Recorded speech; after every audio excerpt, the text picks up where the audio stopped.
Hi, Brett. This is Nathan one more time, speaking with you about structure. For one thing, let me tell you, every time you touch the book, it gets better, and that's a really good thing. Just wanted to speak with you more about what goes on in a nonfiction book.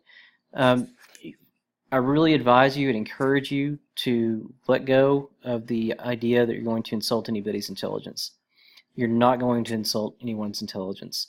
I get the feeling that you are evaluating that as if you were thinking about yourself. Like, if I wrote that, that would insult my intelligence a little bit. Well, the thing is, you've been dealing with this material and you've written the book, so you already know all this stuff. You know everything that you write has a risk of insulting your intelligence because you've already been through it uh, quite a bit for years.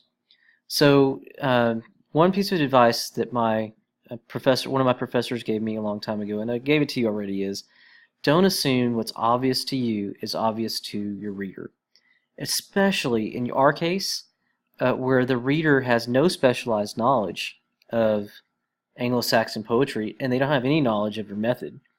So you're not going to insult the reader's intelligence by telling them what you're going to do in detail. Now, one of the great joys of writing a book, in my opinion, and I write a lot of books, is summarizing your material.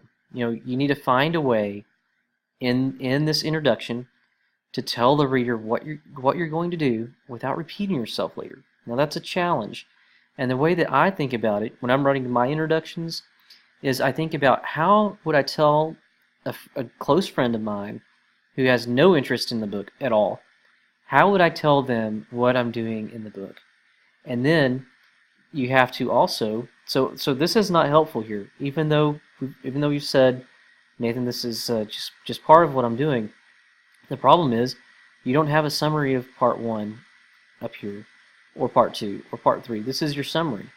So this needs to be like one paragraph for part one, another paragraph for part two, another paragraph for part three. Now you don't need to verbatim repeat yourself, but you need to tell your reader what's going to happen. So the reader, you should find a way to present the material so that there are no surprises at all in the book. You know, as the reader's reading, they don't get any kind of sense that they don't know where you're going or where you've been. Now, you do a fantastic job through the book, having a nice flow of progression of logic, and you know, we're going step one, step two, step three.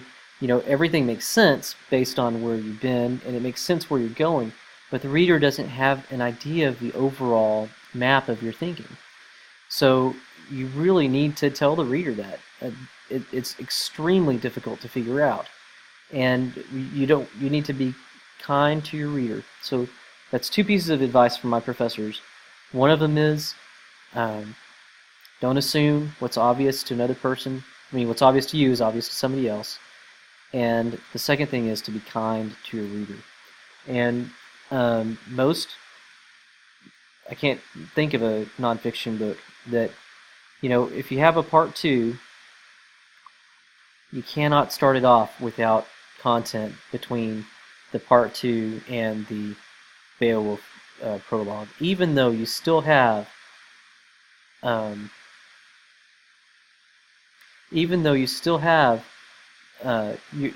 told the reader what to expect in the introduction.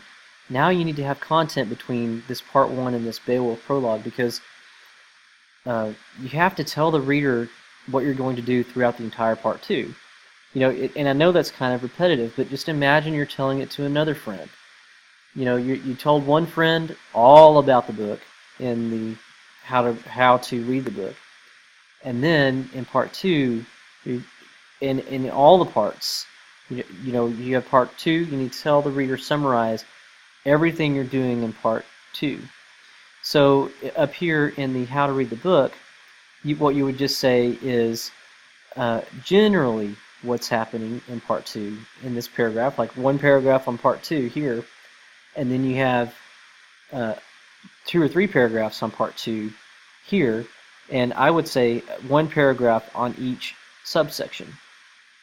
So, or I mean, that's just the way you need to do it, and you need to take the reader through generally the milestones of your thinking, and then it gets specific in the sections themselves. So that's just the way that nonfiction works, man. You need to tell the reader what you're going to do in the introduction. You do it, but you need to tell the reader what you're going to do in the intro, and then have an intro for each part 2. And it would be even better if you had a conclusion, but you just absolutely have to have a introduction, because this is just like in the flow of reading the book, this is just like hitting a brick wall. The flow is so nice. You get so nice here, and then part 2, boom, no introduction at all. That's not good. Now, if you really want to take it to the next level, before you get to part 4 here, you should have for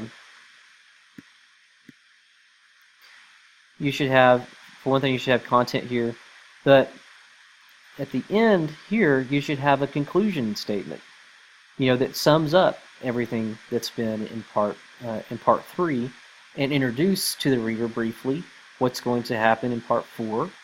And then in part 4, you would have the introduction here, and then a conclusion. So each chapter has introduction. I mean, each part has introduction material that summarizes everything, and then each conclusion at the end has a conclusion that summarizes what's happened and introduces what's going to happen next.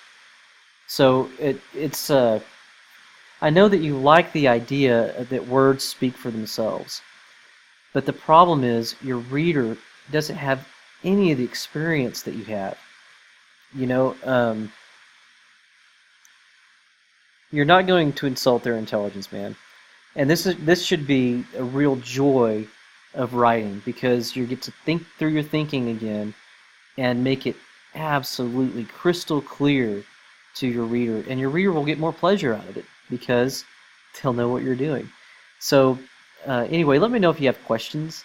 I know that this it sounds like it's insulting to intelligence, and it also sounds repetitive, but you need to find a way to express this idea, the introduction idea and the conclusion idea, without repeating. So, and you can't introduce new knowledge in the conclusion. So that is super challenging. What scholars do, instead of introducing new information in conclusion, if I catch myself doing that, I'll say, hey, a good question for future research might be, based on these conclusions, I am going to ask the following questions next time I look at this material. It'll be like for future reference. This may be helpful, but you really need to take that reader through the book, and it should be a pleasant experience for you, because you're just finding a way to restate and repackage what you've already done, and what you've done is good.